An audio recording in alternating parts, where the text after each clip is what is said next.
दोस्तों नमस्कार, मैं हूँ विनीता यादव। महाराष्ट्र के चुनाव के जो तस्वीरें सामने निकल कर आई, अब चिंता की बात ये है कि योगी आदित्यनाथ के साथ क्या होने वाला है। योगी आदित्यनाथ जो कि लोकसभा चुनाव के बाद से लगातार आंखों में खटक रहे थे कि भाई लोकसभा चुनाव में जो भी नुकसान हुआ उत्तर प्रदेश में 37 सीटों का, वो पूरा का पूरा नुकसान अब किसी तरह से उससे बाहर निकला जाए, उसे कवर अप किया जाए। इसके लिए हरियाणा में जोर लगाया, झारखंड में तो क्या ही हो सकता था, लेकिन हाँ, जोर लगाया गया हर तरह से, हर जगह पर। महाराष्ट्र में पूरा जोर लगाया गया। अब परिस्थितियां ये हैं कि योगी आदित्यनाथ पर जो तलवार लटक रही है शाह की, वो क्या वाकई में यहाँ पर कुछ ना कुछ खेल करने वाली है? क्या वाकई में अब अमित शाह योगी आदित्यनाथ के साथ एक म्यान में नहीं रहने वाले हैं? ये तमाम तरह की तस्वीरें हैं। आपको याद होगा कि लोकसभा चुनाव से पहले भी अमित शाह ने एक बैठक बुलाई थी, उत्तर प्रदेश के तमाम नेताओं को बुलावा दे दिया था और उसमें योगी आदित्यनाथ को ऑफर दे दिया था कि भाई आप या तो केंद्र में आ जाइए, आपको बड़ी कुर्सी देते हैं, और आप उत्तर प्रदेश के मुख्यमंत्री की कुर्सी छोड़ दीजिए। क्योंकि जब से योगी आदित्यनाथ उत्तर प्रदेश में आए हैं, तब से मोदी और शाह की यूपी में कतई नहीं चली है। चलाने के लिए उन्होंने अपने माउथ पीस को भी भेजा, अरविंद जी की भी नहीं चल पाई। अब ये तमाम तरह की तस्वीरें सामने आने के बाद में उत्तर प्रदेश में जब से उनकी नहीं चल रही है, तब से उनके लिए दिक्कतें बढ़ रही हैं। एक बड़ा राज्य है, बड़ा रेवेन्यू है, बड़ा बहुत सारी पॉसिबिलिटीज है यहाँ पर, और इसको किसी भी तरह से मोदी और शाह अपने हाथ से नहीं जाने देना चाहते, जबकि उनके हाथ से यहाँ पर अच्छी खासी तादाद में लोकसभा सीटें भी जा चुकी हैं। बड़ा सवाल ये है कि क्या वाकई में इस वक्त ये दोनों मिलकर योगी आदित्यनाथ का सुपड़ा साफ कर पाएंगे? क्योंकि योगी आदित्यनाथ को चुनाव के बाद भी जब दिल्ली बुलाया गया था और उनसे पूछा गया था इतनी सीटों का नुकसान क्यों हुआ, तो यहाँ पर योगी जी ने सीधा उल्टी कर दी। उन्होंने कहा कि ये मेरी वजह से नहीं, आपकी वजह से हुआ, और तमाम सीटों पर जो नाम दिए गए थे आपको ने उन सीटों पर मेरे कहे मुताबिक टिकट नहीं दी, जिसके चलते ये नुकसान आपको झेलना पड़ रहा है। कुल मिलाकर के अपनी गलती उन्होंने नहीं मानी, दिल्ली उन पर गलती थोपना चाहती थी। मोदी जी भी कुछ खास मीटिंग्स में ये कहते सुने गए हैं साफ तौर पर कि हमें सबसे बड़ा झटका जो दिया है वो यूपी ने दिया है। यानी कि वो सीधा मानते हैं कि योगी आदित्यनाथ उनके लिए इस वक्त सबसे बड़ी मुसीबत है। योगी अभी तक मोदी के लिए फिर भी एक कंफर्ट जोन में थे, लेकिन अब नहीं नजर आ रहे हैं। ऐसी परिस्थितियों में अमित शाह क्या करने वाले हैं और कैसे ठिकाने लगाने वाले हैं योगी आदित्यनाथ को, ये भी बड़ी बात है। हमारे साथ चर्चा के लिए साथ में शामिल हो रहे हैं मृगांक जी। मृगांक जी के साथ में इस चर्चा को आगे बढ़ाते हैं। मृगांक जी, बड़ा सवाल ये है कि योगी आदित्यनाथ जो है, जब से वो उत्तर प्रदेश में आए हैं, तब से कई तरह के पैटर्न दिखाई देने लगे हैं। हिंदुत्व का पैटर्न जो है वो तो एक चल ही रहा है लगातार, कभी उठता है कभी घटता है, लेकिन उससे ज्यादा जाति का पैटर्न चला वहां पे। ये कहा भी गया कि भाई देखिए, अब यहाँ पर उत्तर प्रदेश में ब्राह्मणों की भी नहीं सुनी जाती है और ठाकुर की ही सुनी जा रही है। अब यहाँ पर जब बाकी जो जातियां हैं उन्होंने जब आरोप लगाए, मंगेश वाले मामले में जब अखिलेश यादव ने आरोप लगाए, तो उन्होंने पता लगा एक और ब्राह्मण किसी ब्राह्मण लड़के की एनकाउंटर हुआ और ये दिखाने की कोशिश की कि यहाँ एक पर्टिकुलर जाति का एनकाउंटर नहीं, यहाँ दूसरे का भी होता है। तो इस बात के लिए भी तस्वीरें सामने निकल के आ रही हैं। बड़ा सवाल ये बन रहा है कि ये परिस्थितियां जो हैं योगी आदित्यनाथ की उत्तर प्रदेश को लेकर, आपसे मैं जानना चाहती हूँ कि उन्होंने 10 साल में आखिरकार जो कुछ किया है वो उनके लिए उल्टा क्यों पड़ रहा है? विनीता, मुझे लग रहा है कि बीजेपी के अंदर एक शह मात का खेल चल रहा है और ये वर्चस्व की लड़ाई है, एब्सोल्यूट मेजोरिटी। और एब्सोल्यूट मेजोरिटी की जो है लड़ाई चल रही है। केंद्र में जो दो लोग बैठे हुए हैं जो पूरी सत्ता के शीर्ष पे हैं, सारी राजनीति को, भारतीय जनता पार्टी की राजनीति को अपने इर्द गिर्द ही इकट्ठा कर लेना चाहते हैं और ये एब्सोल्यूट मेजोरिटी का एक एग्जाम्पल भी है। अगर आपको पूरी तरीके से राज करना है तो जितने भी प्यादे हैं उनको आप बहुत कमजोर कर दीजिए। लेकिन मुझे लगता है कि शायद इनसे एक गलती हो गई कि इन्होंने योगी आदित्यनाथ को उत्तर प्रदेश का मुख्यमंत्री बना दिया, लेकिन ओवर द ईयर्स, पिछले 7 साल के अंदर वो लार्जर देन दी लाइफ हो गए। अगर आप कहते हैं स्टार प्रचारक, और वो ऐसे ऐसे नारे गढ़ने लगे जो राष्ट्रीय राजनीति के अंदर जो है चुनाव बदलने के समकक्ष वो नारे आने लग गए। अभी फिलहाल में उन्होंने एक नारा दे दिया, वो कहीं झारखंड में भी गूंज रहा है, वो जो है महाराष्ट्र में भी गूंज रहा है। तो उनकी जो बढ़ती हुई फैन फॉलोइंग शिप है और जो इनकी फॉलोअर्स की संख्या है, वो कहीं ना कहीं मुझे लगता है कि जो दो शीर्ष पे नेता बैठे हैं उनको कहीं ना कहीं चुभ रही है। और दूसरा आरएसएस का साथ, क्योंकि आरएसएस बैकग्राउंड के हैं, उन्हीं की भाषा वो बोलते हैं, उन्हीं की तरह सारे कल्चरल जो रिचुअल्स हैं वो उनको निर्वाह करते हैं, तो कहीं ना कहीं उनका जो पॉपुलैरिटी का ग्राफ है वो बढ़ता चला जा रहा है। और मुझे लगता है कि जो लोग शीर्ष में बैठे उन्हें ये आंखों में सुहा नहीं रहा।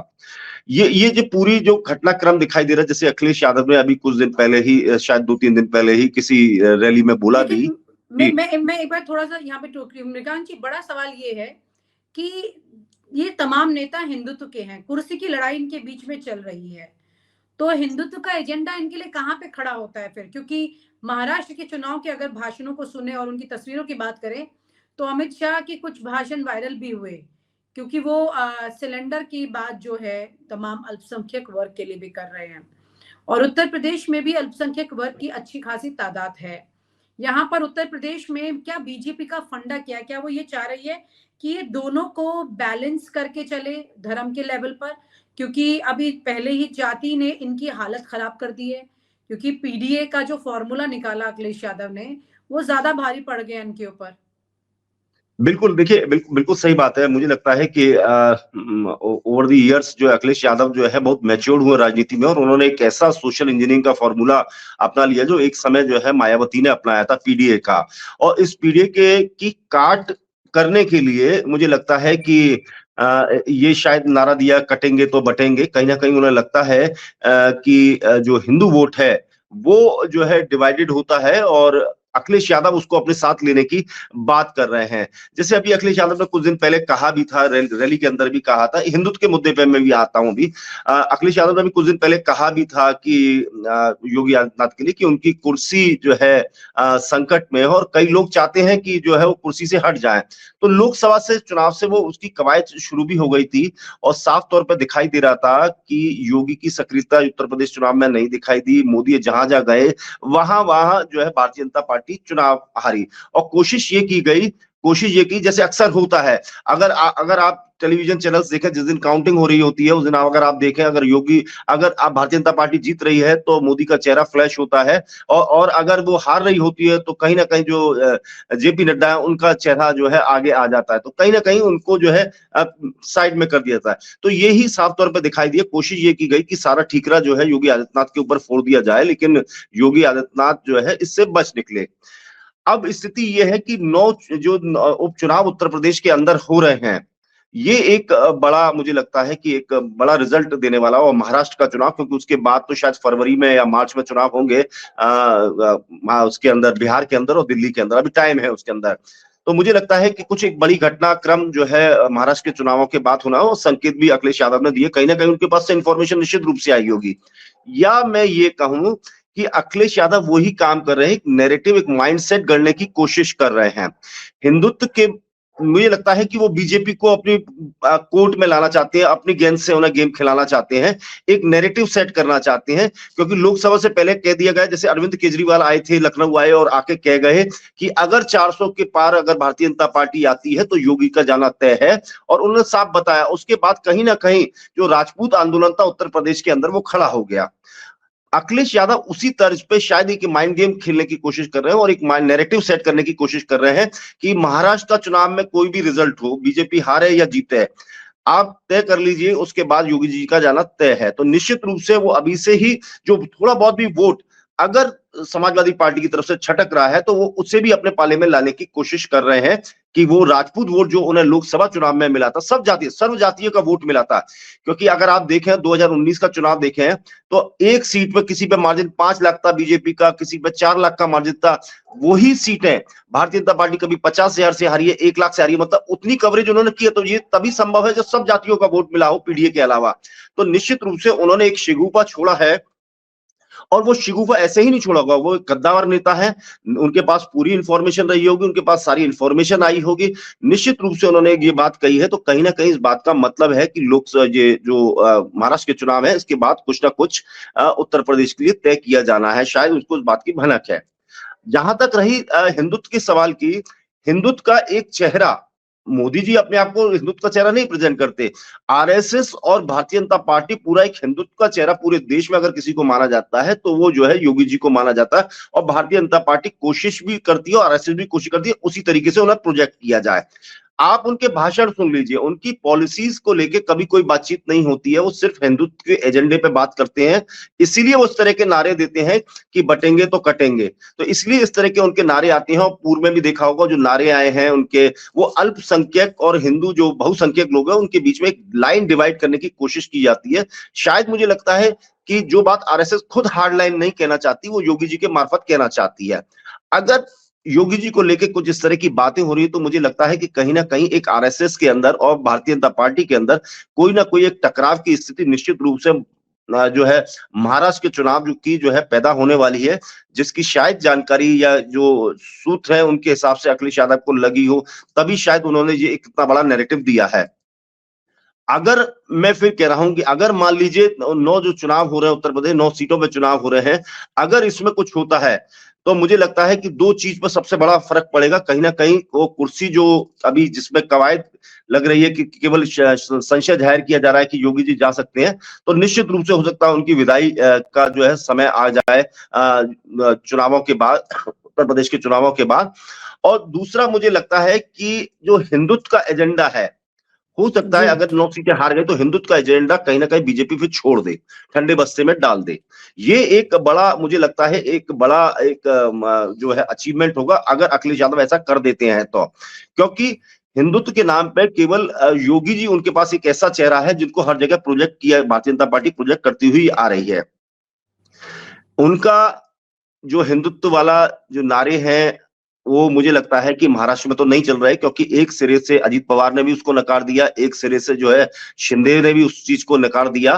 तो निश्चित रूप से उनकी जो एक्सेप्टेबिलिटी थी उस नारे की कहीं ना कहीं वो अपने पत्ते में चली गई।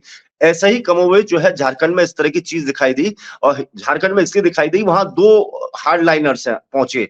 एक तो हेमंत बिस्वा शर्मा पूरा जो है पूरा चुनाव संभाल रहे हैं, वहां खुद हार्डलाइन भाषा बोलते हैं, और कहीं ना कहीं उन्होंने कोशिश की कि चुनाव को जो है घुसपैठियों पे और टेररिज्म पे और तमाम चीजों के ऊपर लादा जाए। लेकिन at the end of the day कहीं ना कहीं वहां मैया बहना योजना जो है काम आती हुई दिखाई देती, जो पहले चरण में दिखाई दिया।